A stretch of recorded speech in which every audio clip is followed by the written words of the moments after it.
the whole idea behind marriage முந்தி இருந்ததுன்னு நினைக்கிறேன். லைக் கல்யாணம் ஆயிடுச்சுன்னா நடிப்பு அந்த மாதிரி. But I think we have a lot of examples today. இன்னைக்கு வந்து கல்யாணம் ஆனதுக்கு அப்புறமும் நடிக்கிறாங்க. So I don't think that is a barrier. But still அதுக்காக நான் இப்ப கல்யாணம் பண்றேன்னு சொல்ல, இன்னும் டைம் இருக்கு, பாத்துக்கலாம். உங்க இன்ஸ்டாகிராம் இதை ஃபாலோ பண்றவங்களுக்கு தெரியும். பொதுவாவே அதாவது நிறைய பிக்சர்ஸ் நீங்க போஸ்ட் பண்றீங்க. நைக்கி இல்லாம பிக்சர்ஸ் வந்து கண்டுபிடிக்கிறது ரொம்ப கஷ்டமா இருக்கு. எப்படி இருக்காரு உங்களுடைய பாய் ஃப்ரெண்ட் நைக்கி? நைக்கி ஜாலியா இருக்கா. ஐ திங்க் இப்ப அவனோட பெஸ்ட் டைம் நினைக்கிறேன். நிறைய ஐ திங்க் சேர்ந்தாப்புல ஆல்மோஸ்ட் மார்ச்ல இருந்து கூடவே இருக்கான். ரொம்ப நாள் கழிச்சு எனக்கும் அவன் கூட டைம் ஸ்பெண்ட் பண்ண முடியுது. ஸோ ஐ திங்க் ரொம்ப ஹாப்பியா இருக்கேன். ஏன்னா எங்க போனாலும் என் பின்னாடியே வந்துட்டு இருப்பான்.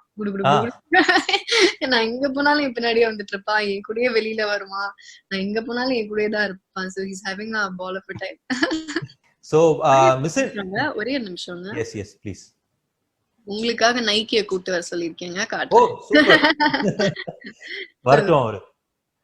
வருமா? வராரா? வரான். வாடா சிங்க குட்டி நைக்கி வா.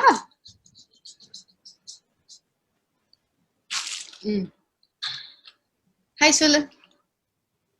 ஏய் ஹாய் நைக்கி. பா ஏதோ ஸ்டார் பாக்குற மாதிரி இருக்கு. அவ்வளவு பாப்புலர் ஆக்கிட்டீங்க அவரை.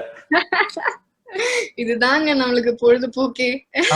விடவே மாட்டீங்களா நீங்க அவரை? எப்போ வந்தாரு உங்க லைஃப்ல அவரு முதல்ல?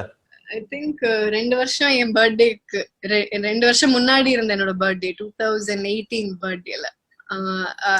அவன் பர்த்டேவும் வந்து செப்டம்பர் 2 அன்னைக்கு. பவன் கல்யாண் சார் பர்த்டே அன்னைக்கு.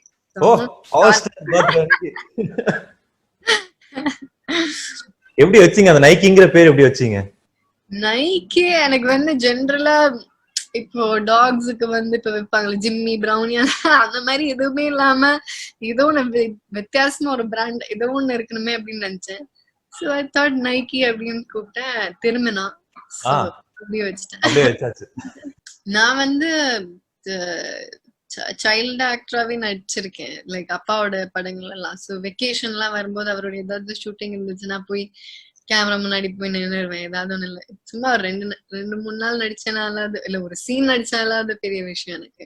ஸோ சின்ன வயசுல இருந்தே அந்த ஒரு சென்டர் ஆஃப் அட்ராக்ஷனா இருக்கணும் அப்படிங்கிற ஒரு ஆசை ஒண்ணு எப்பவுமே இருந்துட்டே இருக்கும். இப்ப அம்மா எல்லாம் வந்து இவ எங்கேயாவது போறாங்க அப்பெல்லாம் ஏதாவது ஆட்டோகிராஃப் வாங்குறாங்க யாராவதுன்னா நான் இப்படி போய் பக்கத்துல ஒட்டிக்கிட்டே பின்னாடியே நிப்பேன். என்னையும் பாருங்க என்கிட்டயும் வாங்க எங்க ஆட்டோகிராஃப்ங்கிற மாதிரி. சோ அந்த ஒரு அட்ராக்ட் ஆனோங்கிற அந்த ஒரு இது மைண்ட் செட் எப்பவுமே இருந்துச்சு. ஸோ நடிக்கணும்னு ஆசை எப்பவுமே இருந்துச்சு. பட் ஆப்வியஸ்லி படிப்பு முடிக்கணும் அப்படிங்கிற ஒரு இது இருந்தது. படிப்பு முடிக்கணும்னு நான் 12th முடிச்ச உடனே போய் சொன்னேன். நான் 12th முடிச்சிட்டேன், படிப்பு முடிச்சிட்டேன், எனக்கு நடிக்கணும் அப்படின்னு. 12th முடிச்சாலாம் படிப்பு முடிக்கிறது இல்லை, அதெல்லாம் இன்னும் போகணும் அப்படின்னு. சரி ஓகே நடிப்புங்கிறது அதெல்லாம் தானா வரணும் அப்படின்னாரு எங்க அப்பா. நம்மளா தேடி போக கூடாது, அதெல்லாம் தானா வரணும்.